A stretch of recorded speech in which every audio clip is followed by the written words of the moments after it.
श्री राम संस्कृत शोध संस्थान न्यास के संरक्षण में रविवार 29 मई को दिल्ली के प्रशांत विहार में जहां जहां पग धरे राम ने फिल्म का आयोजन किया गया। विश्व में पहली बार हुए इस फिल्म का आयोजन सामाजिक चेतना मंच के सहयोग से किया गया। कार्यक्रम में 14 वर्षों के वनवास काल में जिन स्थानों पर श्री राम ने यात्रा की, उन पावन 285 तीर्थ स्थलों की भूमि से बने चरण चिन्हों की पूजा की गई, जिसके पश्चात फिल्म का प्रसारण किया गया। फिल्म में अयोध्या से लेकर रामेश्वरम तक 11 प्रांतों के 80 जिलों के नगरों, गांवों, पहाड़ों सहित 290 स्थानों की चर्चा की गई और इस फिल्म के माध्यम से उपस्थित व्यक्तियों को इन सभी पुण्य भूमियों के दर्शन का सौभाग्य भी प्राप्त हुआ।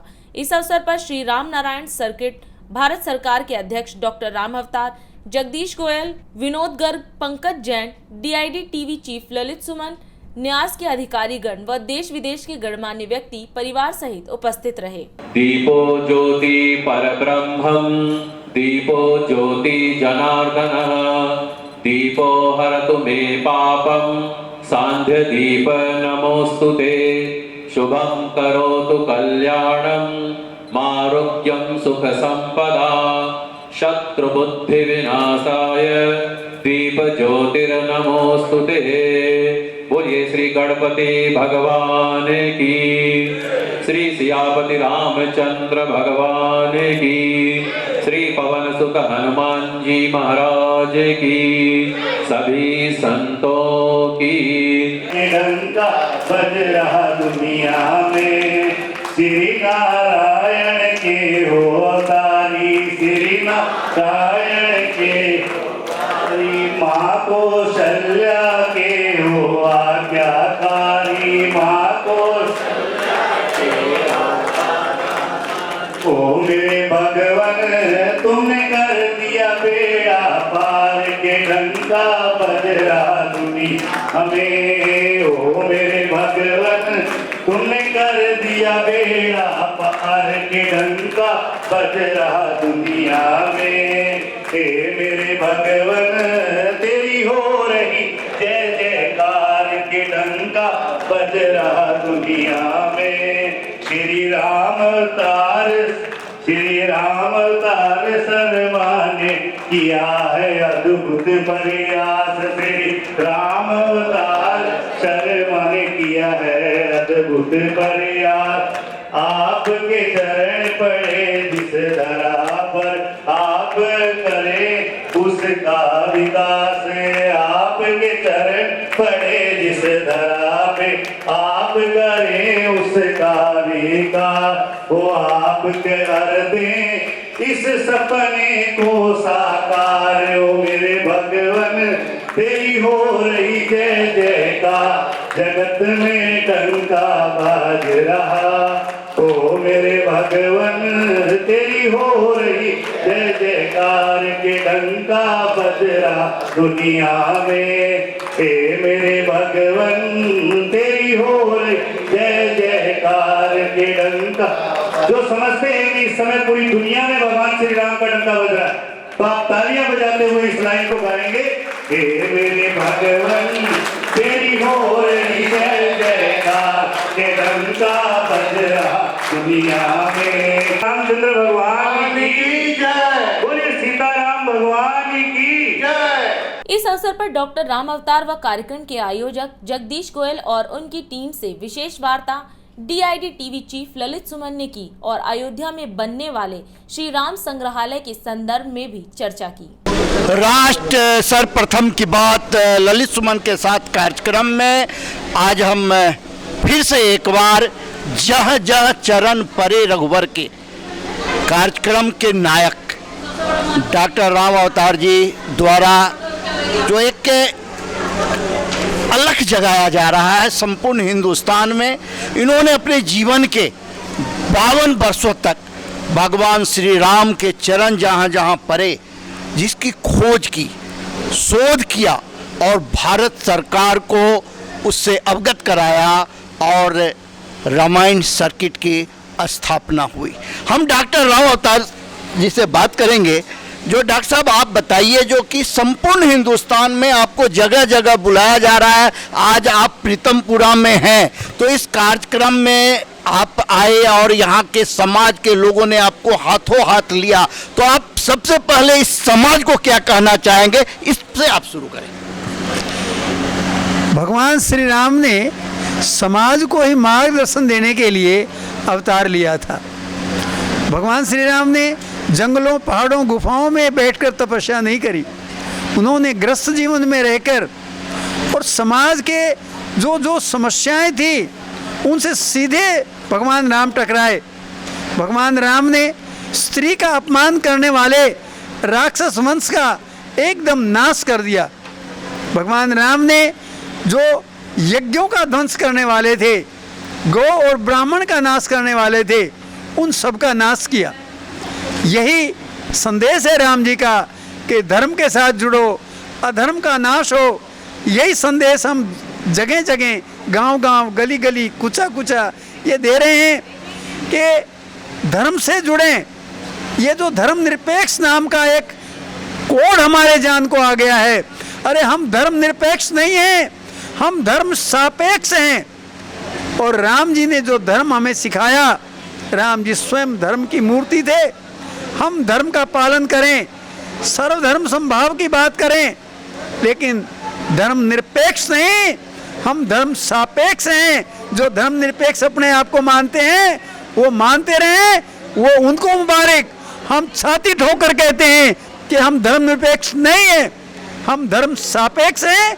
यही राम जी के संदेश हम घर घर पहुंचाते हैं। डॉक्टर साहब, आप प्रभु श्री राम के बचपन से लेकर करके और उन्होंने अपने जीवन काल में जिन जिन अस्त्र शस्त्र का इस्तेमाल किया, आप उन सभी चीज़ों को आप एकत्र करके एक संग्रहालय, एक म्यूजियम की स्थापना आने वाले भविष्य के लिए करने जा रहे हैं। यह क्या रूपरेखा है, इसके बारे में आप जरा अवगत करें। देखिए, भगवान श्री राम के मंदिर तो लाखों बन गए, लेकिन उनका संग्रहालय अभी तक जैसा बनना चाहिए वो नहीं बन पाया।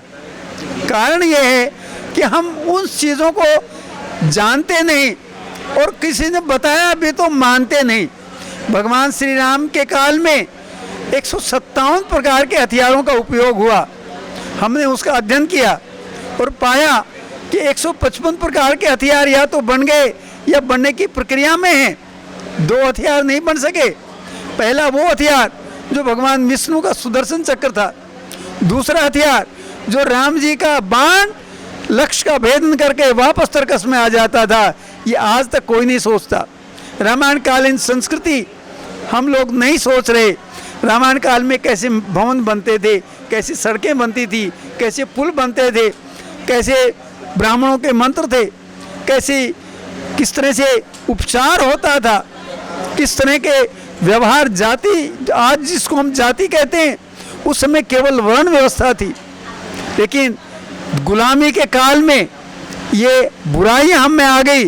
और यदि हम रामायण काल का अनुभव करें और वो जो हम संग्रहालय बना रहे हैं उसमें रामायण कालीन संस्कृति, रामायण कालीन विज्ञान, रामायण कालीन पुष्पक विमान, रामायण कालीन हथियार, राम जी के वंशज और राम जी की जो जीवन शैली है वो हम देना चाहते हैं।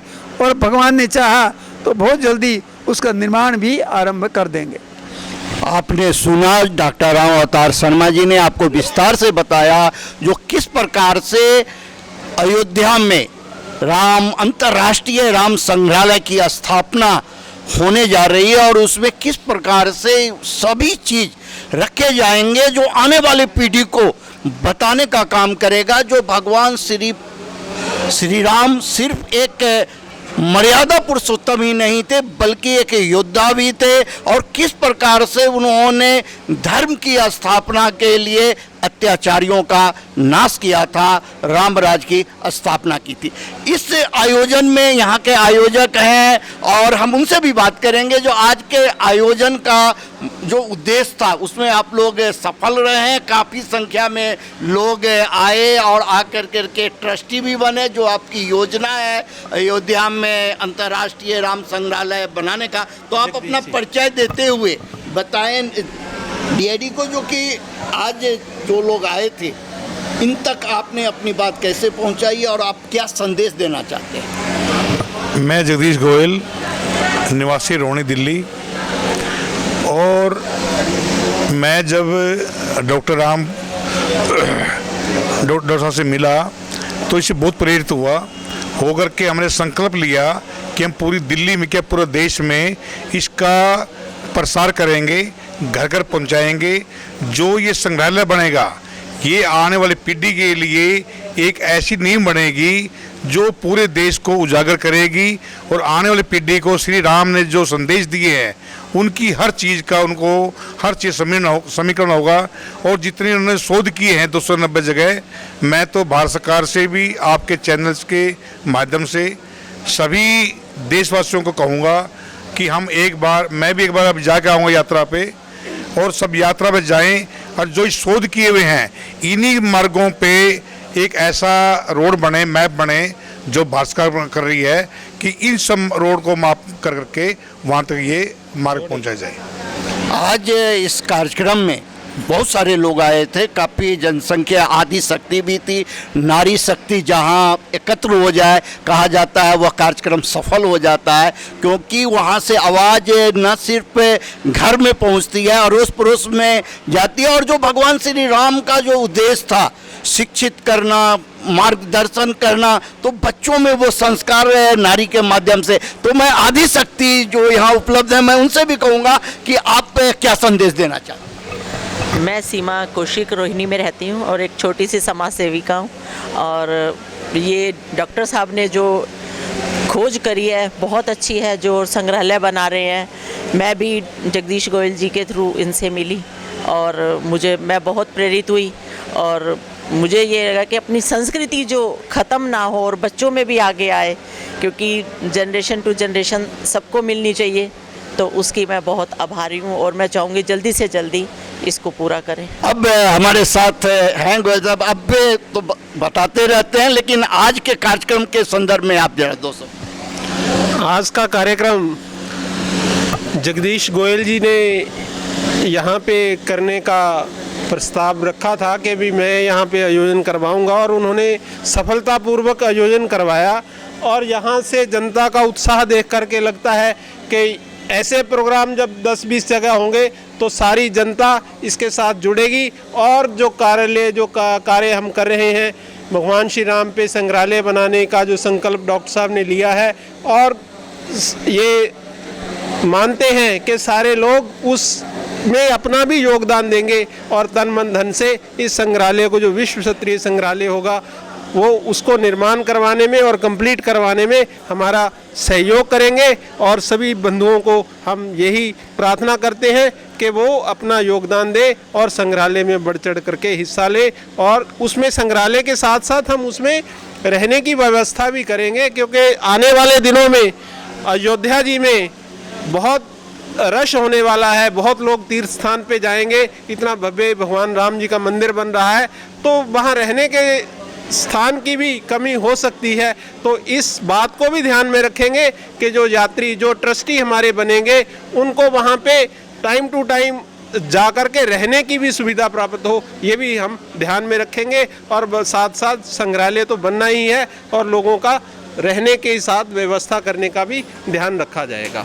सभी बोलिए जय श्री राम। जय श्री राम। जय श्री राम के उद्घोष के साथ और मंच का संचालन कर रहे थे, बहुत ही अच्छा संचालन करते हुए सभी का नाम लेकर के उस राजेंद्र जी बहुत ही अच्छा, और प्रभु श्री राम का नाम बार बार ये ले रहे थे। तो हम इनसे ही जानना चाहेंगे, जो प्रभु राम पर आपने आज इस कार्यक्रम में एक तुरंत सरस्वती का आह्वान किया, माता सरस्वती आपके जीवा पर आई, आपने एक कविता की रचना कर दी, डॉक्टर साहब के कार्यों की आपने तारीफ की। तो आप आज इस कार्यक्रम में जो लोग आए और जो नहीं आ पाए, आप डीआईडी के माध्यम से क्या संदेश देना चाहते हैं, आप 2 शब्द में बताएं। मैं सर्वप्रथम तो डॉक्टर साहब को नमस्कार करूंगा, राम अवतार शर्मा जी को, कि आज उनके सानिध्य में हमें प्रभु श्री राम की संपूर्ण जीवनी, वैसे तो रामायण का एक अध्याय के माध्यम से हम केवल इतना ही जान पाते थे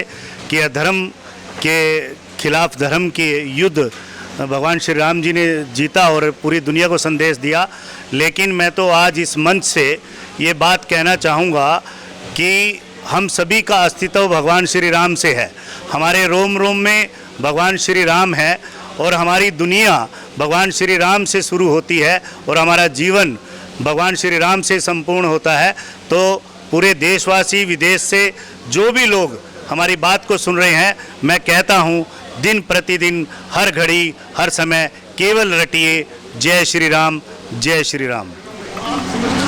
हरदम हर पल जब ये जय श्री राम बहुत ही अच्छे शब्दों के साथ, भावना के साथ, अभी अभी हम इसी माँ अयोध्या से सरयुग नदी होते हुए माँ सीता की मायके मिथिलांचल का दौरा करके लौटे हैं और आज फिर भगवान श्री राम की सेवा में आने का अवसर मिला। डॉक्टर राम अवतार शर्मा जी का आशीर्वाद सदैव प्राप्त होता रहा है। इन्हीं के साथ आप अन्य खबरों के लिए बने रहें DID पर। राष्ट्र सर्वप्रथम, वंदे मातरम, जाग उठा है भारत। 22 वर्षों से प्रकाशित मदर इंडिया पत्रिका पढ़ते रहे देश दुनिया की खबरों के लिए।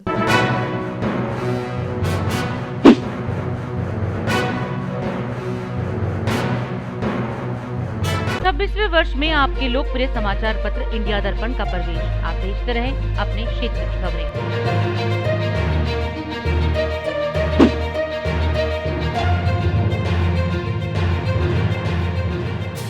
और अधिक खबरों के लिए आप हमारे YouTube चैनल दैनिक इंडिया दर्पण को अभी सब्सक्राइब करें और नोटिफिकेशन के लिए बेल आइकन को प्रेस करना ना भूलें।